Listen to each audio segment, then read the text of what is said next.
konti kasalanan natin, turuan natin ng masa. Wala ho kaming armado, wala kaming armas. Ang armas po namin, titortat. Talakayan. Oo, talakayan. Kahit saan kami, pwede kami, katulad dito. Kahit saan kami dali, pwede kaming, Napaganda po nung, yung story. Bali, parang kompleto, parang gano'n. Siguro yung kukunin na lang namin dito sa lugar na mga ibang yung parang support. Hindi, ang pwedeng gawin nyo sa mga ibang bayan, kasi kung ang layo ninyo yung dating nasirang pangalan ng AFP, iisa lang ang sasabihin ko sa inyo para makuha nyo. Magkuwang kayo, mag-livelihood kayo sa mga lugar. Isang napakagandang project, livelihood, nakasama kayo ng masa at kahalubilo kayo sa mga lugar. Habang kayo ay nagpo-propaganda. Kung may nagtatangkamang mag-rebelde dyan, makukumbinsi nyo sa pamamagitan. Kasi ang nagtutulak sa pagiging rebelde ng isang tao, kahirapan. Kasi halimbawa sa isang pamilya, pag hindi ba kumakain hindi mo masisisi ang isang tao ay gumawa ng masama Bakit ka mo? Kung halimbawa anak mo umiiyak, gutom na gutom, ala ka naman trabaho. Ang nagtutulak sa'yo na yun yung sinasabing kapit sa patalim, na ayaw mo manggawin kung bakit dumadami ang rebelde at masasamang tao. Ang nagtutulak sa atin yung kabulukan ng lipunan ng gobyerno. Ngayon, paano gagawin ng gobyerno yung pagpigil sa nagtatangkang pagre-rebelde? Dapat ang gobyerno lumilikha ng isang bagay na makatutulong sa mamamayan. Una, magsasaka. Kalawa, manggagawa. Ikatlo, mga minorya. Lahat ng mga uri, tulungan nila. Gumawa ng isang programa. Ngayon, hindi naman lahat ng taong gobyerno ay ganyan. Kasi, kung karamihan. Pag pumosisyon ka na sa gobyerno, otomatiko yan. Pera ang katapat. Kaya nga sa usaping politika, yung eleksyon, kaya nga maraming naghahangad pera yan Kunwari, nag-uubos ka ng pera, pero sa susunod, mas triple pa ang niyan, ang kapalit. Kung ikaw man naglaglag ng 1 milyon, ang kapalit yan, 3 milyon. Di ba? Ganun yun. Ako, ang ikinalulungkot ko, tatanda na akong andito pa rin sa prinsipyo na ito. Kailan ko mahihintay yung pagbabago ng ating gobyerno sa pamamagitan ng kahit mga taong ahensya magbago. Bali, ilang taon na po pala kayo ngayon? 53 ko na. Nagsimula ako ng 18 to 19, full-time na ako. Nasa organisasyon ako. Ilang taon na ako sa organisasyon. Panday ako sa digmaan, lahat. Isa ako sa nagpundasyon ng Nueva Ecija. Kaya ang Nueva Ecija, alam kong isa-isa yan. Kilala ko mga tao sa buong Nueva Ecija. Kahit saan ako pumunta. Kaya lang, hindi ako madaling tandaan.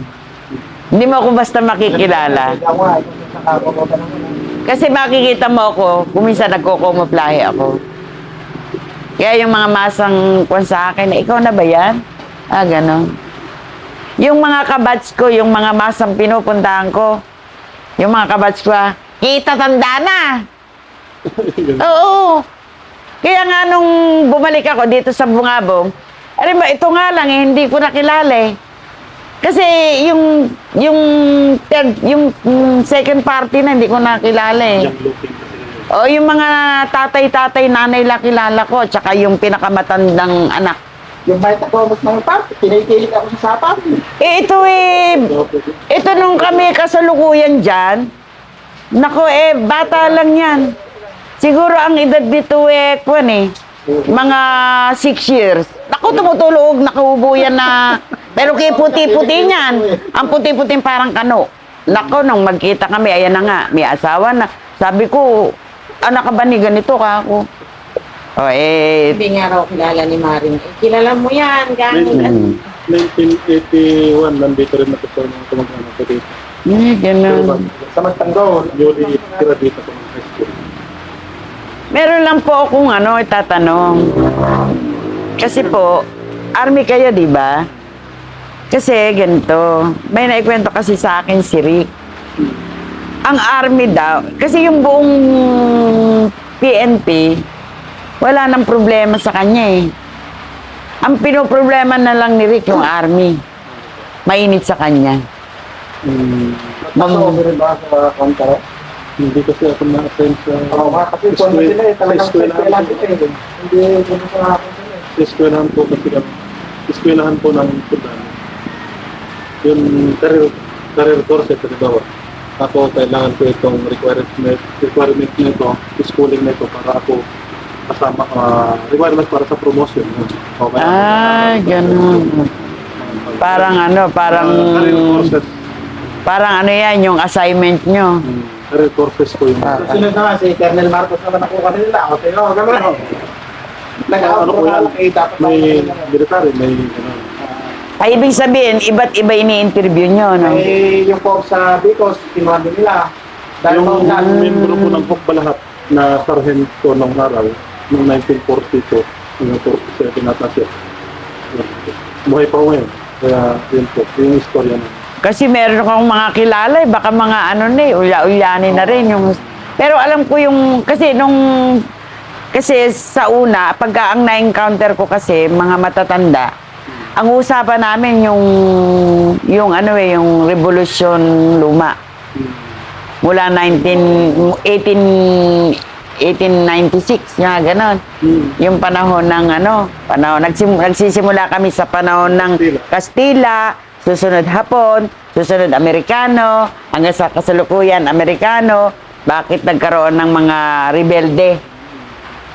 Ano po ang naging karanasan nyo? Kasi ako din nag-i-interview para yung lecture din sa na i-share ko. So may alam po kayo kung baka mayroon kayong alam na istorya ng Islam. Yung nagsimula ang Pukbalahat, bakit nung nagkaroon ng Independence Day ay hindi pa rin sila, yung iba humiwalay. Ano po yan? Le-lecturean ko kayo. Kasi po, lecture yan eh. Kasaysayan ng Pilipinas yan eh. Sasabihin ko pa sa'yo kung paano itinayo Republika ng Pilipinas. Magsisimula tayo sa panahon ng Kastila, sumunod Hapon. Ibibigay ko rin sa'yo yung taon. Kasi po ang cover ng namin, ng history namin ay 1950 hanggang sa kasalukuyan. Kaya lang, kasi ang Pukbalahat nag-start siya ng 1940s. 42 yung Hapon. Yun kinover na rin po namin yung Pagka ang isinalaysay, yung panahon ng Hapon, panahon ng MacArthur yan, ng mga Bonifacio pala, Gabriela Silang. Yung kasing lecture sa eskwela, hindi totoo yun eh. yan nga po ang Pero kami, pag nag-lecture, yung totoong nangyari. Kung susumahin, ang paniniwala ng mga nakapag-aral na itinanim sa isip ng tao, ang bayani ay si Rizal. Hindi totoo yun. Ang tunay na bayani si Bonifacio talaga.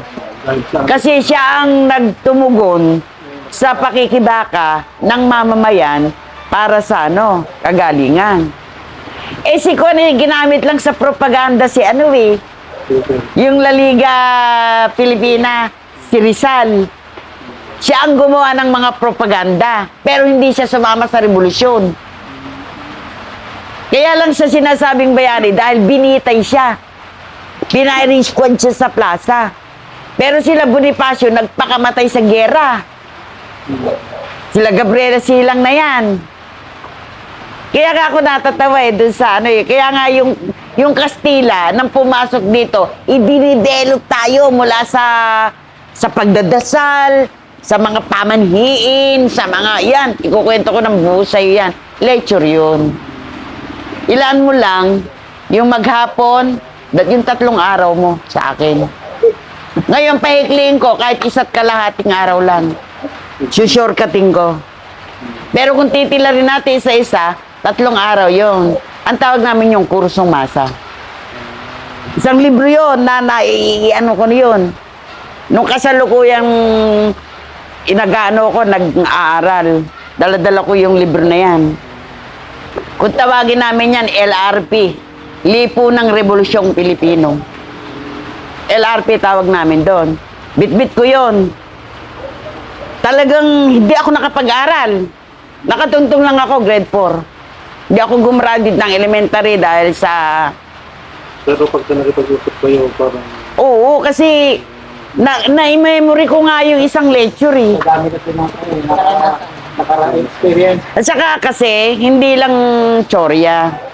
Yung mga praktika na ginawa na namin, mas nadagdagan yung kwento mo sa praktika. Kaya yung kwento ko, yung buong buhay ko pa, kasi yung sinasabi ko, shortcut lang yan eh.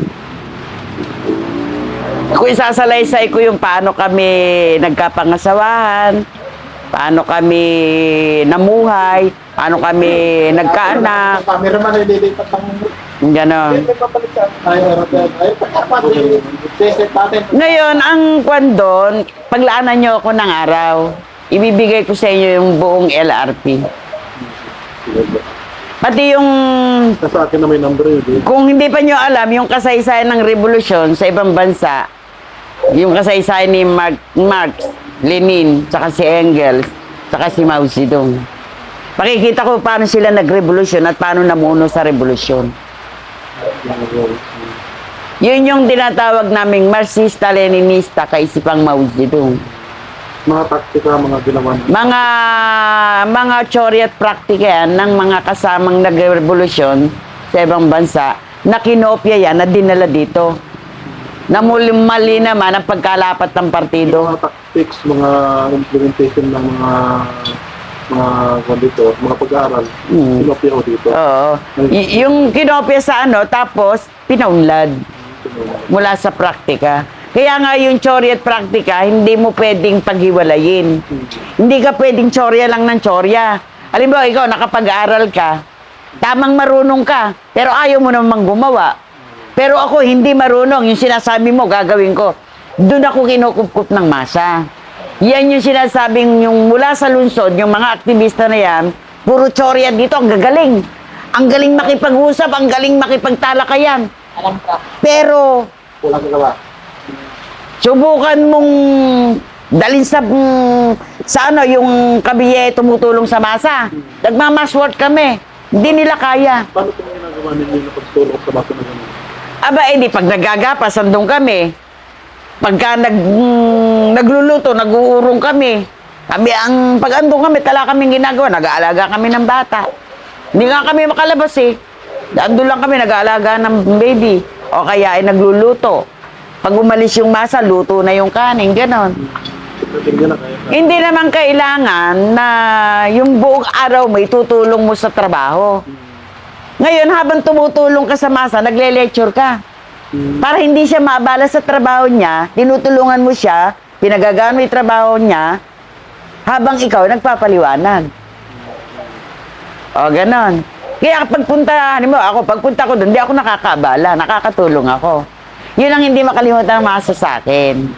Kung tawagin yun, mass line. Kaya po pala yung mata, nakuha niyo ng... Oo. Nakuha niyo ng ito. Ganun dapat. Kasi hindi pwedeng... Kasi may mga kasama na ahiran... Yun to. Iba na nga. Ganon yung Sardinas mo na. kain tulog na... nagtaka nga ako yung tuyo. Tinututukan ng... Armalan. Yun ang kaibahan ngayon. Bukas, huwag na kitang makikita. Hindi namin ginawa yun. Sinasabi nila, Ito yun na nga. Huwag na kita makikita. Ibig lang sabihin, pag pinaulam mo sa akin, wag ng tuyo. Bukas, huwag na Gano'n. kitang makikita. Kabe, hindi kami nakita ng ganyan. Ha? Nung araw, hindi kami namumustura. Kung ano suot mo, suot namin yan. Natatanda ko nun, may mga bawal sa sila Kuya Kadyo di ba? May mga bawal. Pagka kami papunta sa masa at walang bigas ang masa, yung bit-bit namin, yun ang paluluto namin pakakain. O kaya, yung mga mayayang magsasaka, pag magpumesto kami dyan, kakausapin namin, share. Ibig sabihin, hindi mo pinahihirapan yung Ganun yung style namin. Eh ngayon hindi. Iba yung ano, ahinan, Pero, hurungan. ano ni tatapat ako yung tindahan, dalawang tangos sigarilyo, lilipat, dalawang gano'n lang. Ngayon, iba na. Tsaka ngayon, Saan naman po nanggagaling yung suporta ninyo ng araw? ay nako, ganito yan. At ngayon nga, bawal sa organisasyon namin yan. Ngayon, Yan ang ibinabang patakaran na bawal mag-taxation. noon po sa inyo. Ngayon, Ngayon, yung ganito naman yung sa amin noon. Kasi asa finance officer ako dati. Ako nasa finance officer ng isang distrito. Ang patakaran sa taxation, halimbawa, ikaw ay kumpanya. Di ba, baliwag ka. Yung baliwag, kumpanya yan eh. No. Pagka ang puhunan, ang kapital mo ay 10 million, sabihin na natin. Yung kita ng 10 million minus kapital, yung kita ng 10 million, percentage mo, 2%. 2%. No. Natungkulin daw ng kumpanya na mag-tax. Parang ang gobyerno eh. butaw ah. Kaya lang, kakaiba na, sa ayaw mo siya gusto, pag hindi ka nagbigay, hindi tamang prinsipyo. Yun ang hindi ko nagustuhan din. Susunugin, baliwan. Kasi, yung mga tao naman naghahanap buhay. Kaya nga nagpapakaya ako ng gano'n. Tapos kung mahat mo na gano'n ka lang, Ang ibig ko lang sabihin, ako hindi ko naranasan yung utang na pag hindi ka nagbigay, bukas papatayin kita, gano'n. Hindi ko naranasan yun eh. Ang sa akin, malinis yung pagsisiyasat ko sa kanyang kabuhayan. Pag-uusap kami. Andun naman yung negosasyon eh. Kaya ako hindi rin ako nabasagan sa ganyan. Pero nagamit din kami ng mga masang pinagkatiwalaan natin yung mga aktivista.